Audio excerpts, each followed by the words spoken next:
Howdy bubs and welcome back. Today we're going to be jumping back into Game Maker to continue fleshing out our game, this time by having a main menu screen. Currently, whenever we play the game, we always just drop in directly into this room. What we're going to end up having by the end of this lesson is a main menu screen where we can interact with and select what room we're going to enter if there are multiple options, whether to later on start over a new game, continue our existing game, or just quit. With that in mind, let's go ahead and jump back into our code. And what we're going to do is right click on rooms and we're going to create a brand new room. This room is going to be completely empty. I'm going to call this room menu. I'm going to rename room 1 to now be room level 1. And with this, I'm going to make another room just to demonstrate room testing. Room testing is going to be completely empty. Going into room menu, I'm going to go ahead and make a slightly different colored background. Going to the instance layer, we're going to go ahead and add a new object. I'm going to create a new object. This is going to be O menu. I'm going to move this into game control. Before we do any modifications, actually fill out the code, I'm going to make sure to throw this into the room before I forget. And over here, now that we have the rooms, make sure to specify that room menu is actually going to be our starting room. Now that we have that situated, let's go jump into O menu. I did create a new font. F menu is just Franklin Gothic Heavy, default, size 32. It's good enough. Inside here, we're going to go ahead and create 3 events. We're going to create a create event, a step event, and a draw GUI event. With those 3, let's go ahead and maximize the size of this and get to work. In here, this will initialize menu values. So, a couple of things we're going to want to keep track of. Our GUI width, how wide is our GUI? It's going to be display underscore get GUI width. We're going to do get GUI height, display get GUI height. Then we're going to have a specification of where our menu is going to want to go. In my case, I want my menu text to actually appear off screen, and whenever we enter the menu room, it slides in from the right into the center. I'm going to set it to here, and our X target, where we want it to go, is going to be into the middle. So my target is the middle. Down below, we're going to set it to start off to the side. Our menu speed, we play around with this number. I'm going to default to 20. If you don't like it or if you want something different, you're more than welcome to change that. Menu font, this is going to be equal to our F menu, what we created earlier. Menu item height. This is going to be equal to font get size of our F menu. So we know what size the characters are. Menu committed is equal to -1, false. And menu control is equal to true. This is just going to be a helper variable that keeps track of if the player can use the menu. Then let's actually build our menu. So this will build our menu array. Inside here, we're going to have, in my case, I'm going to set up 3 options. We're going to add more to this in the future. Menu option 2, we're going to have our start game. Menu at index 1. This is going to be our testing room, just to demonstrate how to get to different rooms. And then menu index 0, quit. Then down below, I just need to specify a couple of parameters. menu items is equal to array length. And one dimensional of menu, it tells us how many items we've got in there. And then menu underscore cursor is going to be equal to 2. This is going to be where the cursor is going to start off at, and it's going to be at the start game. Then I'm going to specify my starting x and y values for the menu. My starting x value is going to be GUI width, and I'm going to have it 400 pixels off to the right, and that should throw it off of the screen. Then I'm going to have menu y is going to be equal to GUI height divided by 2. We want it in the middle. And then we want to make sure it's centered based off of the number of items that we will have. And so this can be menu items divided by 2 times menu item height. With all of this, our create event is complete. We have all the details we need for where our X and Y positions matter for the starting and ending locations, as well as the font, the speed, and what we have currently selected. Going into our draw event, in here we're going to do draw set font and specify our menu underscore font, whatever we selected from before. Draw set horizontal alignment, and we're going to specify it's going to be centered. Draw set vertical alignment, and we're also going to specify centered.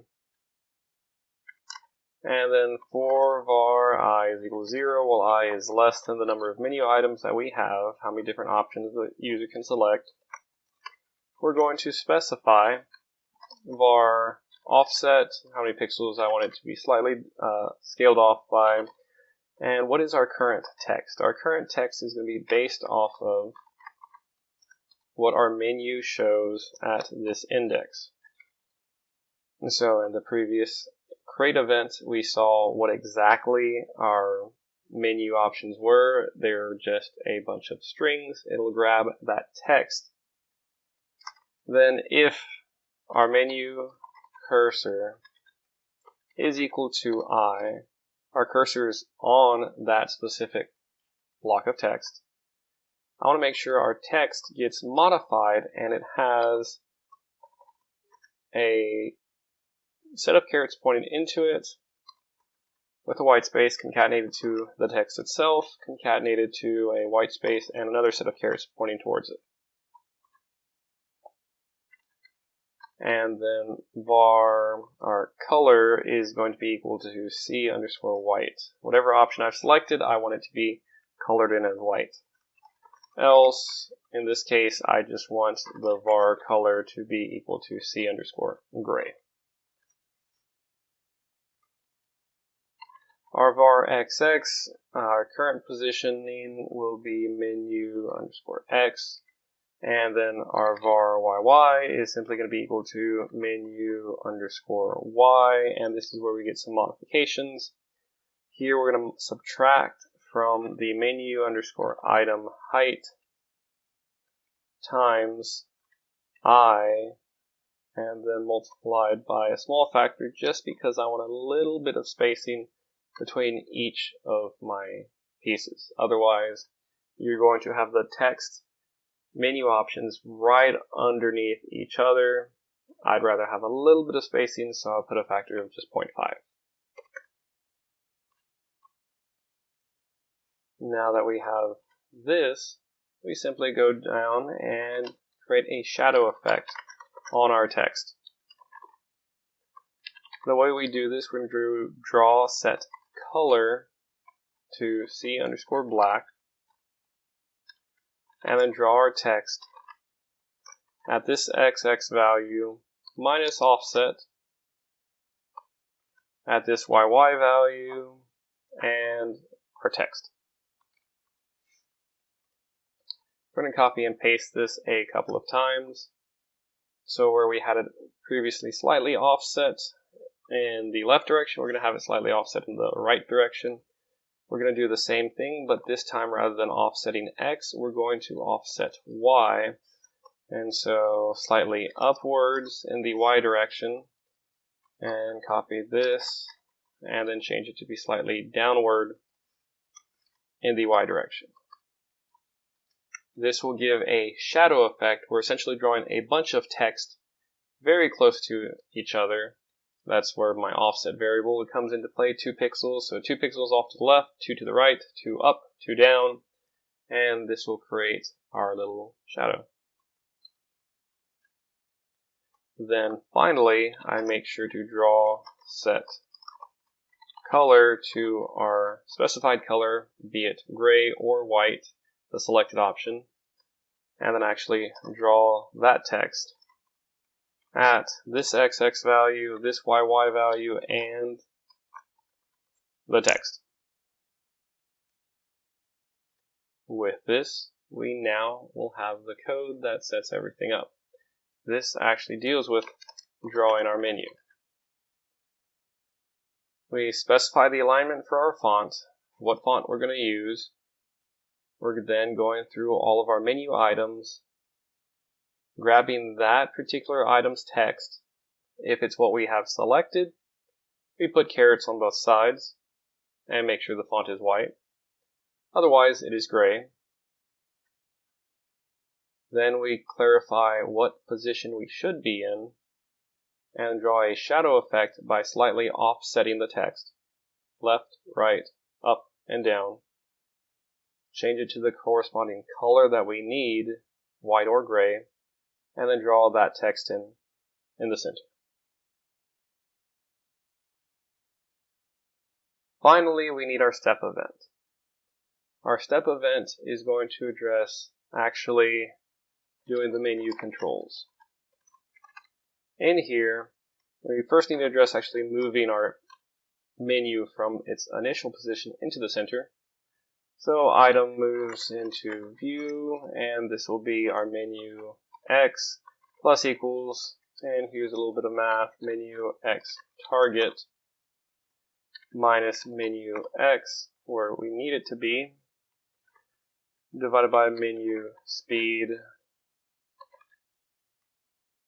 And so, based off where we need to go, where we're currently at, we modify it, update it, and we slowly move towards that location, wherever it might be. Then we have our keyboard controls. Keyboard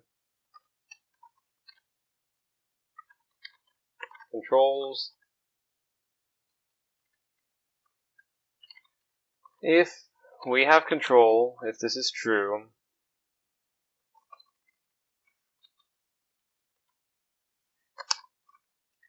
if the keyboard check pressed, if we are pressing and releasing virtual keyboard up, what I want to happen is our menu cursor increments by 1, increases by 1. Else, let's go ahead and copy this. Actually, it's a separate if statement. If we're pressing virtual keyboard down, I want my menu cursor to decrement, decrease by 1. Then our menu cursor is simply going to be equal to menu cursor mod menu items. This will allow us to trap the values between the number of items that we have. So in the case that we have, in our case, 3 items, we have start, testing room, and quit.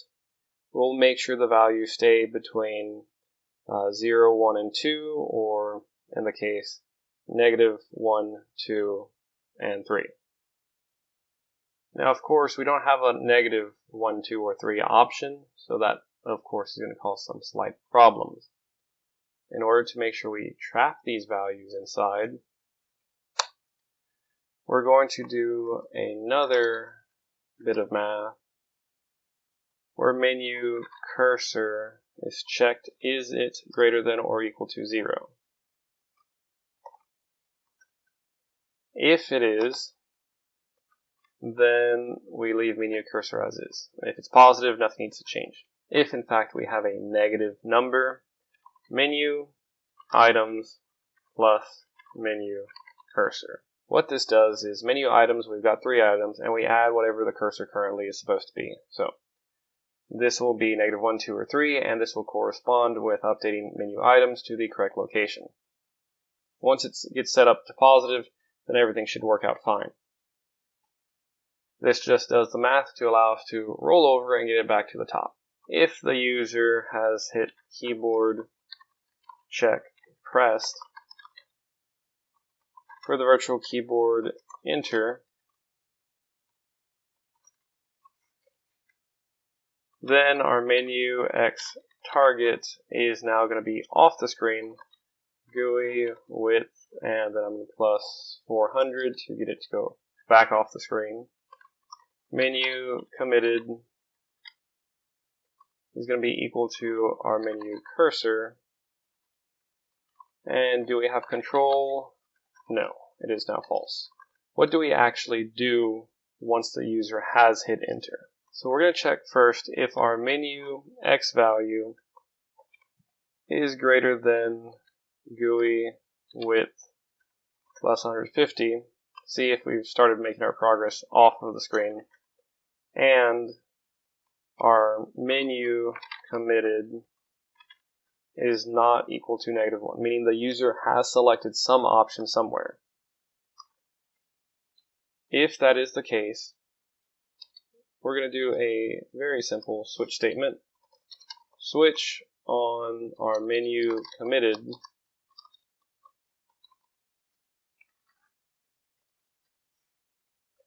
and in here case 2 corresponds with our default, and this is going to be room go to, and we're going to specify what room we want to go to. This will be room level 1.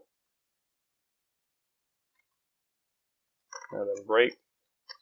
Our next option, case 2, specifies room go to, and then we can tell it to go to room testing, break, and finally case 0. This is whenever the user is done, they do game end, and we just break. And there we go. This addresses everything we need to create our menu. In here, we simply have the text move from the right in towards the center, or actually towards wherever the target is. Then, if the user is in control, they haven't selected an option yet, we can use the cursors to go up and down. We have a little bit of math to make sure it traps us within our boundaries and allows us to overlap or roll over. If I keep pressing up, it'll eventually roll back down. If I keep pressing down, it'll roll back up. And finally, if I press the enter key, it tells the menu to now begin moving off the screen, in our case towards the right. Menu committed is whatever option we had selected, and we no longer have control, so we'll no longer be able to keep rotating through it and then somehow freaking the program out because we have a different option. If our menu X is greater than GUI width plus 150, we've gone off the screen to some degree. Then we have the check, did we actually pick something? This is to avoid the program ending before it starts. Then we just have a switch. What did we pick? If we picked index 2, then it's the default value, go to room level 1. I made a mistake right here, this is supposed to be a 1. If they selected 1, then we go to our testing room. And then if they selected 0, then that would be the quit option, then the game just ends. Let's go ahead and run this and see what this looks like. And there we go. In the center of our screen, we have our start game, testing room, and quit. So the easiest thing we can do is, yep, there we go. If I hit quit, we did in fact leave the game. I can go to testing room, and we're in the black room where I had nothing in there. It was just to serve as an example. I can run it one more time, and then if I hit start game, we successfully jump into here, and we've got our system working out. Our next video is going to go into more detail about setting up transitions properly and allowing us to move between levels. So we will revisit our main menu just a little bit, but for the most part we are done. If you have any questions or need any assistance, just let me know in class. Otherwise, everyone, have a good one. I just wanted to say thank you to all of my Patreon supporters. Shout out to my bad bubs, my top 5, my day ones. Y'all have always been there for me. Next up, my baby bubs, the next 5. I always love y'all's support. And finally, for everyone else, any little bit helps. Thank you to all my basic bubs for supporting me along my journey. If you want to continue receiving notifications, make sure to like, comment, and subscribe, and don't forget to hit that bell button.